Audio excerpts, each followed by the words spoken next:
النمل، القصص۔ یہ دونوں صورتیں اپنے مضمون کے لحاظ سے توأم ہیں۔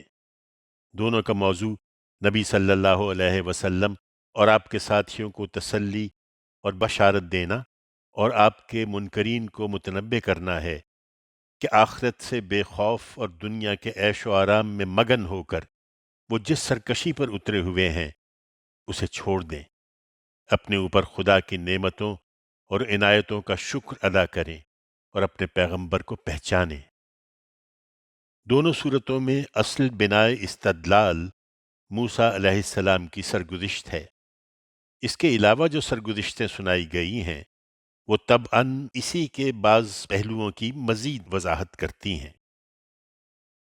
ان میں خطاب نبی صلی اللہ علیہ وسلم سے بھی ہوا ہے اور قریش مکہ سے بھی، لیکن روئے سخن زیادہ تر انہی کی طرف ہے۔ دونوں صورتوں کے مضمون سے واضح ہے کہ ام القریٰ مکہ میں یہ رسول اللہ صلی اللہ علیہ وسلم کی دعوت کے مرحلہ انذار عام میں اس وقت نازل ہوئی ہیں جب ہجرت و برات کا مرحلہ قریب آ چکا ہے۔ اللہ کے نام سے جو سراسر رحمت ہے، جس کی شفقت ابدی ہے۔ یہ سورہ طٰ سین میم ہے۔ یہ نہایت واضح کتاب کی آیتیں ہیں۔ ہم ان لوگوں کی ہدایت کے لیے جو ایمان لانا چاہیں موسیٰ اور فرعون کی سرگزشت کا کچھ حصہ ٹھیک ٹھیک تمہیں سناتے ہیں۔ واقعہ یہ ہے کہ سرزمین مصر میں فرعون نے سرکشی اختیار کر لی تھی۔ اس کے باشندوں کو اس نے گروہوں میں تقسیم کر دیا تھا۔ ان میں سے ایک گروہ کو اس نے سختی سے دبا رکھا تھا۔ ان کے بیٹوں کو وہ ڈھونڈ ڈھونڈ کر ذبح کر چھوڑتا اور ان کی عورتوں کو زندہ رکھتا تھا۔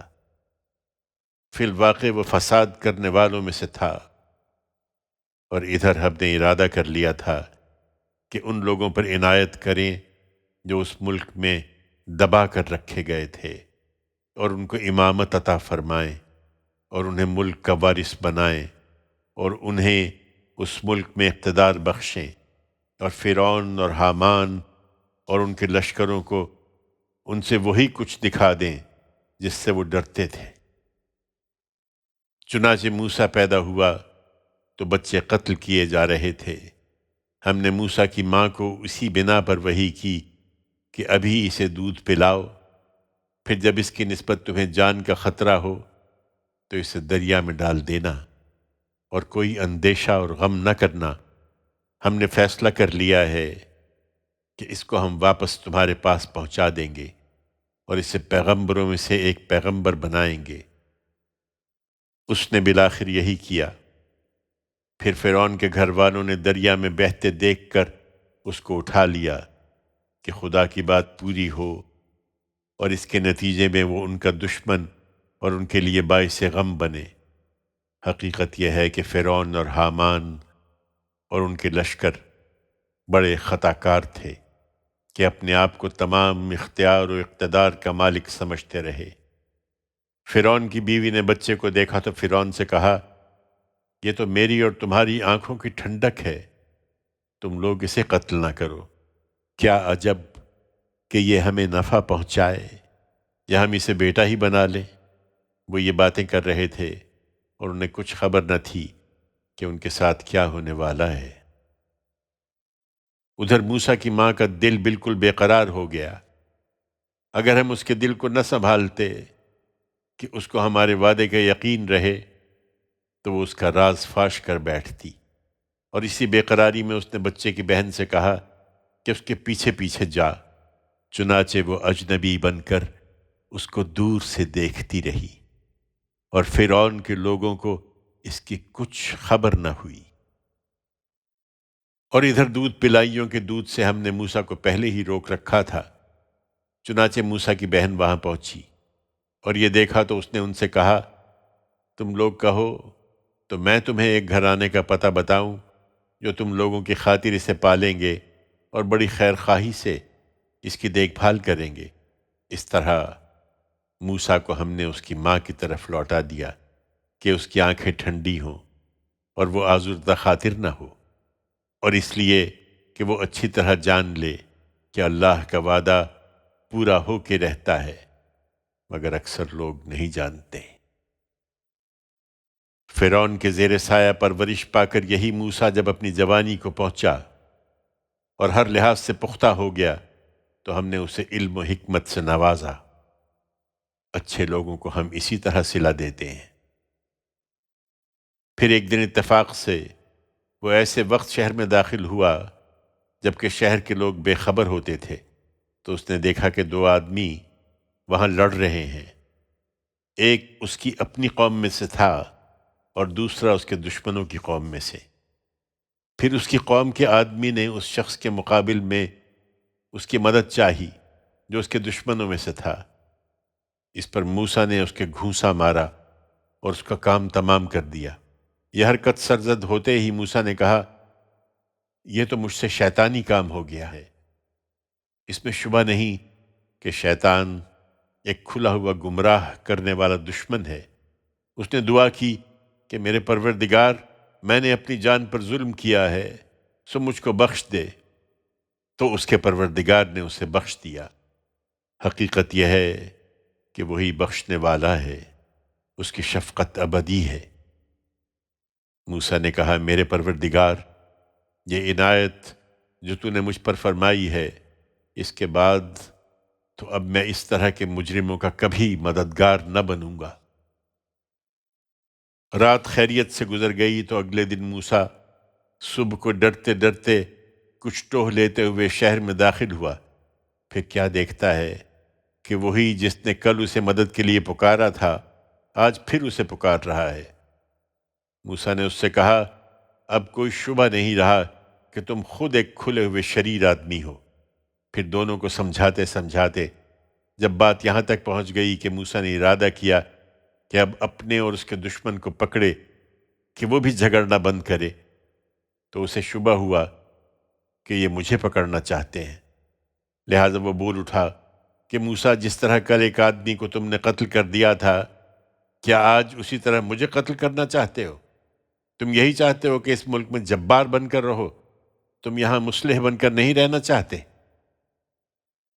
یہ بات دربار میں پہنچی تو شہر کے پرلے سرے سے جہاں شاہی محلات تھے ایک شخص دوڑتا ہوا آیا۔ اس نے بتایا کہ موسیٰ، دربار کے بڑے تمہارے قتل کے مشورے کر رہے ہیں، اس لیے یہاں سے نکل جاؤ۔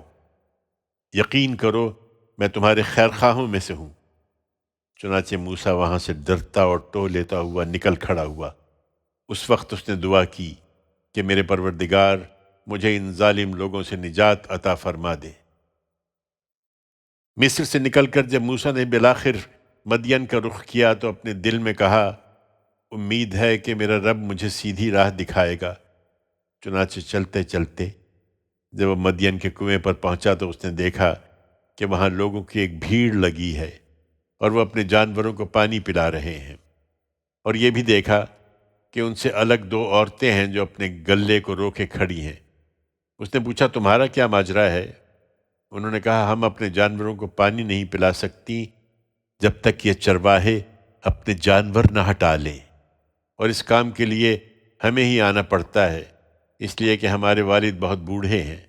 یہ سن کر موسیٰ نے ان دونوں کی خاطر ان کے گلے کو پانی پلا دیا، پھر ہٹ کر سائے کی طرف آیا اور دعا کی کہ میرے پروردگار، اس وقت جو خیر بھی تو میرے لیے اتار دے، میں اس کا حاجت مند ہوں۔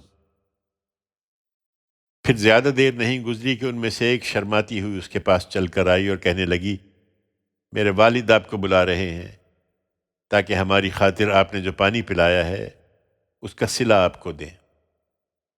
موسیٰ چل پڑا۔ پھر جب اس کے والد کے پاس پہنچا اور اپنا سارا قصہ اسے سنایا تو اس نے تسلی دی کہ اب اندیشہ نہ کرو، تم ظالم لوگوں سے بچ نکلے ہو۔ ان عورتوں میں سے ایک نے یہ سب دیکھا تو ایک موقع پر اپنے باپ سے کہا، ابا جان، اسے ملازم رکھ لیجئے، اس لیے کہ بہترین آدمی جسے آپ ملازم رکھیں وہی ہو سکتا ہے جو قوی اور امانت دار ہو۔ اس کے باپ نے موسیٰ سے کہا، میں چاہتا ہوں کہ اپنی ان دو بیٹیوں میں سے ایک کا نکاح تمہارے ساتھ کر دوں، بشرطے کہ تم 8 سال میری ملازمت کرو، پھر اگر 10 سال ہی پورے کر دو تو یہ تمہاری مرضی ہے، میں تم پر کوئی مشقت نہیں ڈالنا چاہتا، خدا نے چاہا تو آگے تم مجھے ایک بھلا آدمی پاؤ گے۔ موسیٰ نے کہا ٹھیک ہے، یہ بات میرے اور آپ کے درمیان طے ہو گئی، میں ان دونوں میں سے جو مدت بھی پوری کر دوں اس کے بعد مجھ پر کوئی جبر نہیں ہے، اور جو قول و قرار ہم کر رہے ہیں اس پر اللہ گواہ ہے۔ پھر جب موسیٰ نے مدت پوری کر دی اور اپنے اہل و عیال کو لے کر وہاں سے روانہ ہوا تو طور کی جانب سے اسے ایک آگ سی دکھائی دی۔ اس نے اپنے گھر والوں سے کہا مجھے آگ دکھائی دی ہے، تم لوگ ذرا ٹھہرو کہ وہاں سے میں تمہارے پاس رستے کی کوئی خبر یا آگ کا کوئی انگارہ ہی لے آؤں تاکہ اس سردی میں تم اسے تاپ سکو۔ پھر جب موسیٰ وہاں پہنچا تو وادی ایمن کے کنارے سے اس مبارک خطے میں اس کو درخت سے آواز آئی کہ اے موسیٰ، میں ہوں اللہ جہانوں کا پروردگار، اور یہ بھی کہ اپنی لاٹھی زمین پر ڈال دو۔ پھر جب موسیٰ نے دیکھا کہ لاٹھی بل کھا رہی ہے گویا کہ سانپ ہے تو پیٹھ پھیر کر بھاگا اور اس نے مڑ کر بھی نہیں دیکھا۔ فرمایا موسیٰ آگے آؤ اور ڈرو نہیں، تم بالکل مامون ہو، اپنا ہاتھ ذرا اپنے گریبان میں ڈالو، وہ بغیر کسی مرض کے سفید چمکتا ہوا نکلے گا، اور اس کے لیے اپنا بازو اپنی طرف سکیڑ لو جس طرح خوف سے سکیڑتے ہیں۔ سو تیرے پروردگار کی طرف سے فرعون اور اس کے درباریوں کے پاس جانے کے لیے یہ 2 نشانیاں ہیں، حقیقت یہ ہے کہ وہ بڑے نافرمان لوگ ہیں۔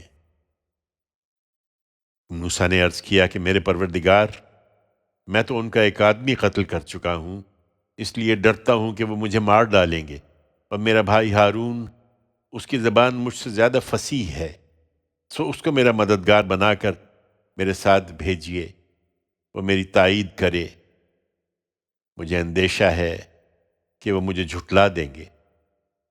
فرمایا ہم تمہارے بھائی کو تمہارے لیے قوت بازو بنائیں گے اور تم دونوں کو ایسا دبدبا عطا کریں گے کہ وہ تم تک پہنچ نہ سکیں گے۔ ہماری نشانیوں کے ساتھ جاؤ، تم دونوں اور جو تمہاری پیروی کریں گے وہی غالب رہیں گے۔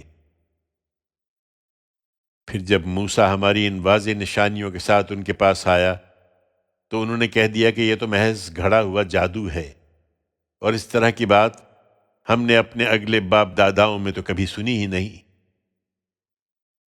موسیٰ نے جواب دیا میرا پروردگار خوب جانتا ہے اس کو بھی جو اس کی طرف سے ہدایت لے کر آیا ہے، اور اس کو بھی جس کے لیے اگلے گھر کا اچھا انجام ہے۔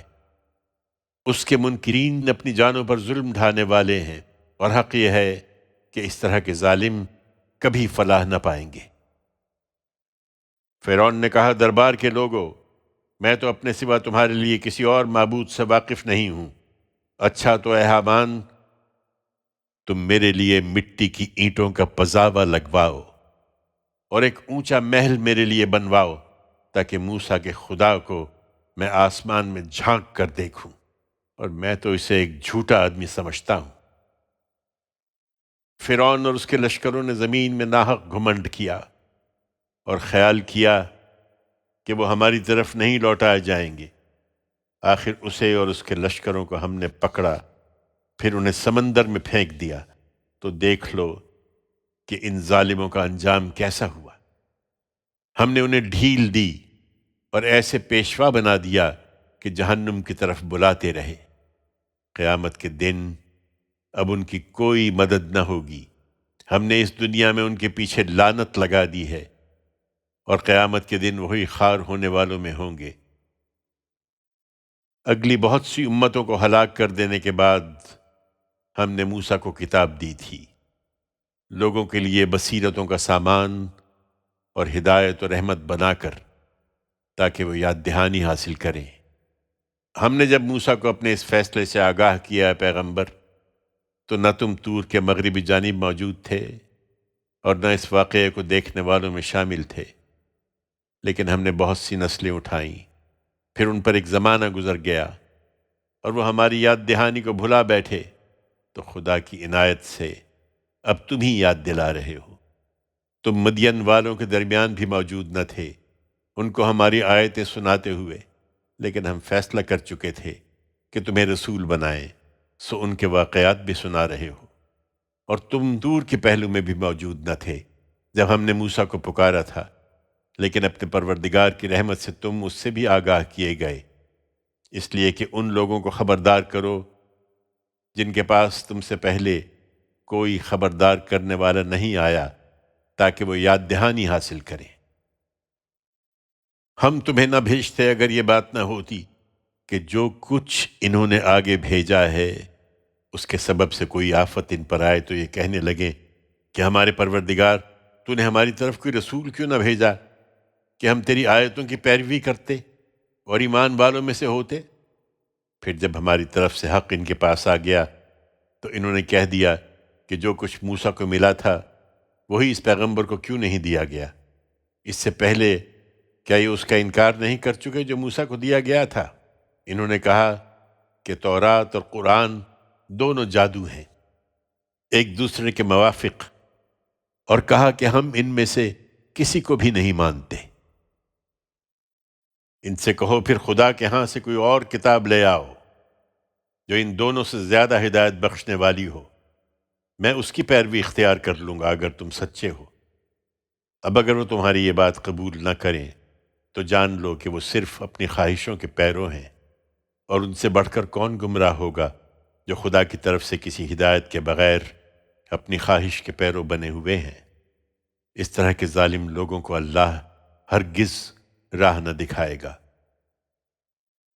ہم نے اپنی بات ان لوگوں کے لیے برابر جاری رکھی ہے، اس لیے کہ یہ یاد دہانی حاصل کریں۔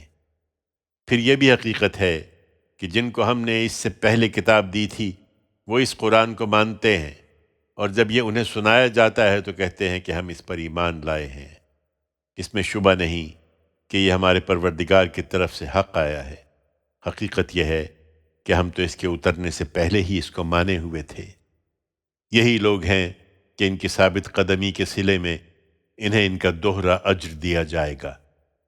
یہ برائی کو بھلائی سے دفع کرتے ہیں، اور ہم نے جو رزق انہیں دے رکھا ہے اس میں سے خرچ کرتے ہیں، اور جب بیہودہ بات سنتے ہیں تو اس سے اعراض کر لیتے ہیں، اور ایسے لوگوں کو کہہ دیتے ہیں کہ ہمارے لیے ہمارے اعمال ہیں اور تمہارے لیے تمہارے اعمال، تم کو سلام ہو، ہم جاہلوں سے الجھنا نہیں چاہتے۔ یہ اس کے باوجود نہیں مانیں گے، اس لیے زیادہ پریشان نہ ہو اے پیغمبر، تم جن کو چاہو ہدایت نہیں دے سکتے، بلکہ اللہ ہی جسے چاہتا ہے اپنے قانون کے مطابق ہدایت دیتا ہے، اور وہی خوب جانتا ہے ان کو جو ہدایت پانے والے ہیں۔ یہ ظالم کہتے ہیں کہ ہم اگر تمہارے ساتھ ہو کر اس ہدایت کے پیرو بن جائیں تو ہم اپنی اس سرزمین سے اچک لیے جائیں گے۔ اس سے پہلے کیا ہم نے ان کو اس امن والے حرم میں تمکن عطا نہیں فرمایا جس کی طرف ہر چیز کی پیداواریں خاص ہماری عنایت سے کھنچتی چلی آ رہی ہیں، لیکن ان میں سے اکثر اس بات کو نہیں جانتے۔ قریش کے لوگوں، کتنی بستیاں ہم نے ہلاک کر چھوڑی ہیں جو اپنی معیشت پر ناشکری کر کے اترا گئی تھیں، سو یہ انہی کے مسکن ہیں جن میں ان کے بعد کوئی کم ہی بسا ہے، اور ان کے وارث پھر ہم ہی ہوئے ہیں۔ حقیقت یہ ہے کہ تیرے پروردگار ان بستیوں کو ہلاک کرنے والا نہیں تھا جب تک ان کے مرکز میں کسی رسول کو نہ بھیج لے جو ہماری آیتیں انہیں پڑھ کر سنا دے۔ اس کے ساتھ یہ بھی حقیقت ہے کہ ہم بستیوں کو اسی وقت ہلاک کرتے ہیں جب ان کے لوگ اپنے اوپر ظلم ڈھانے والے بن جاتے ہیں۔ تمہیں جو چیز بھی دی گئی ہے وہ دنیا کی زندگی کا سامان اور اس کی زینت ہی ہے، اور جو کچھ خدا کے پاس ہے وہ اس سے بہتر بھی ہے اور پائیدار بھی۔ پھر کیا سمجھتے نہیں ہو؟ بھلا وہ شخص کہ جس سے ہم نے اچھا وعدہ کیا ہے اور وہ اسے لازماً پا کر رہے گا، اس شخص کے برابر ہو جائے گا جسے ہم نے دنیا کی زندگی کا سامان دیا ہے، پھر قیامت کے دن وہ پکڑ بلایا جانے والا ہے۔ یہ اس دن کا دھیان کریں جب خدا انہیں پکارے گا، پھر پوچھے گا کہ میرے وہ شریک کہاں ہیں جن کا تم دعویٰ کرتے تھے؟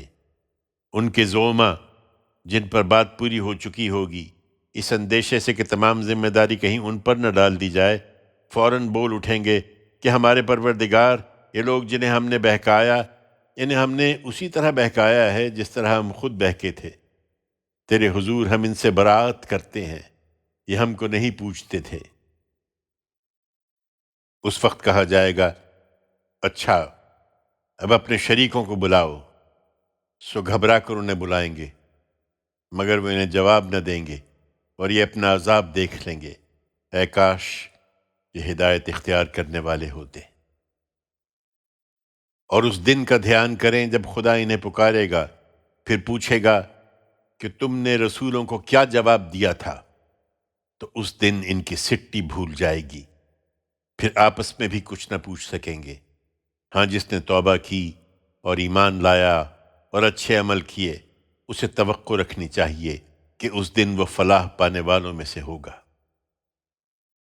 تیرا پروردگار جو کچھ چاہتا ہے پیدا کرتا ہے، اور جسے چاہتا ہے منتخب کر لیتا ہے، اس میں ان کا کوئی اختیار نہیں ہے۔ سو اللہ پاک اور برتر ہے اس سے جو یہ شریک ٹھہراتے ہیں۔ تیرا پروردگار جانتا ہے جو کچھ یہ اپنے سینوں میں چھپائے ہوئے ہیں اور جو کچھ یہ ظاہر کرتے ہیں۔ پھر وہ کسی کو اپنا شریک کیوں بنائے گا؟ وہی اللہ ہے، اس کے سوا کوئی معبود نہیں ہے۔ دنیا اور آخرت میں وہی شکر کا سزاوار ہے، اسی کے اختیار میں فیصلہ ہے اور تم اسی کی طرف لوٹائے جاؤ گے۔ ان سے کہو کہ بتاؤ، اگر اللہ روز قیامت تک تم پر ہمیشہ کے لیے رات طاری کر دے تو اللہ کے سوا کون معبود ہے جو تمہیں روشنی لا دے گا؟ پھر کیا سنتے نہیں ہو؟ کہو کہ بتاؤ، اگر اللہ روز قیامت تک تم پر ہمیشہ کے لیے دن ہی کیے رہے تو اللہ کے سوا کون معبود ہے جو تمہیں رات لا دے گا جس میں تم سکون پاتے ہو؟ پھر کیا دیکھتے نہیں ہو؟ یہ اسی کی رحمت ہے کہ اس نے تمہارے لیے رات اور دن بنائے، اس لیے کہ رات میں سکون حاصل کرو اور اس لیے کہ دن میں اپنے رب کا فضل تلاش کرو، اور اس لیے کہ تم اس کے شکر گزار ہو۔ یہ اس دن کا دھیان کریں جب خدا انہیں پکارے گا، پھر پوچھے گا کہ میرے وہ شریک کہاں ہیں جن کا تم دعویٰ کرتے تھے، اور ہر امت میں سے ہم ایک گواہ نکال لائیں گے۔ پھر لوگوں سے کہیں گے کہ اپنی دلیل لاؤ، تب ان پر واضح ہو جائے گا کہ حق خدا کی طرف ہے، اور جو کچھ جھوٹ وہ باندھتے رہے تھے وہ سب ان سے کھوئے جائیں گے۔ یہ اپنے ساز و سامان پر نہ اترائیں، انہیں بتاؤ کہ قارون موسیٰ کی قوم ہی میں سے تھا، پھر وہ ان کے خلاف سرکش ہو گیا۔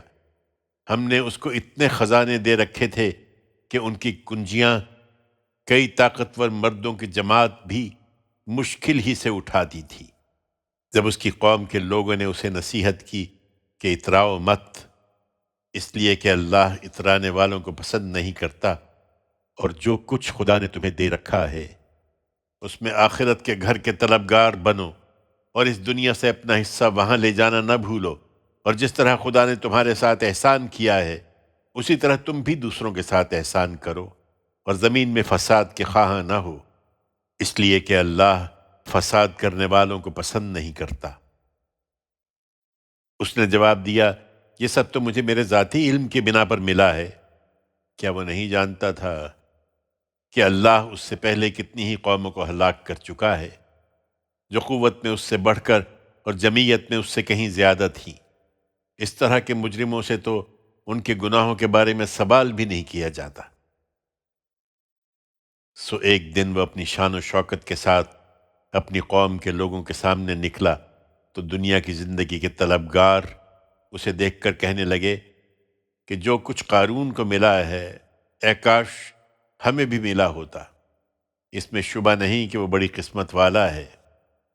اور جن کو علم کی دولت عطا ہوئی تھی وہ بول اٹھے کہ شامت کے مارو، جو ایمان لائیں اور اچھے عمل کریں ان کے لیے خدا کا اجر اس سے کہیں بہتر ہے۔ یہی وہ حکمت ہے جس کی ہر شخص کو تمنا کرنی چاہیے، اور یہ انہی کو ملتی ہے جو صبر کرنے والے ہوں۔ پھر ہوا یہ کہ ہم نے قارون اور اس کے گھر کو زمین میں دھنسا دیا، تو نہ کوئی جماعت اس کے لیے اٹھی کہ خدا کے مقابل میں اس کی مدد کرتی، اور نہ وہ آپ ہی اپنے آپ کو بچا سکا۔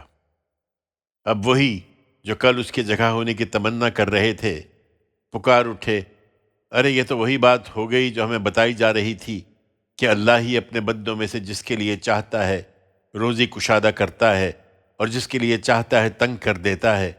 اگر اللہ نے ہم پر عنایت نہ فرمائی ہوتی تو ہمیں بھی اسی طرح دھنسا دیتا۔ ارے غضب، یہ تو وہی بات ہو گئی کہ منکرین فلاح نہیں پائیں گے۔ یہ آخرت کا گھر جس کا ذکر ہوا، اسے ہم انہی کے لیے خاص رکھیں گے جو نہ زمین میں اپنی بڑائی چاہتے ہیں نہ فساد کے خواہاں ہیں، وہی خدا سے ڈرنے والے ہیں، اور انجام کار کی کامیابی تو خدا سے ڈرنے والوں ہی کے لیے ہے۔ اس دن جو بھلائی لے کر آئے گا اس کے لیے اس سے بہتر بھلائی ہے، اور جو برائی لے کر آئے گا تو جنہوں نے برائیاں کی ہیں ان کو وہی بدلے میں ملے گا جو وہ دنیا میں کرتے رہے۔ اس لیے یقین رکھو اے پیغمبر کہ جس نے تم پر یہ قرآن کی ذمہ داری ڈالی ہے وہ تمہیں اچھے انجام تک پہنچا کے رہے گا۔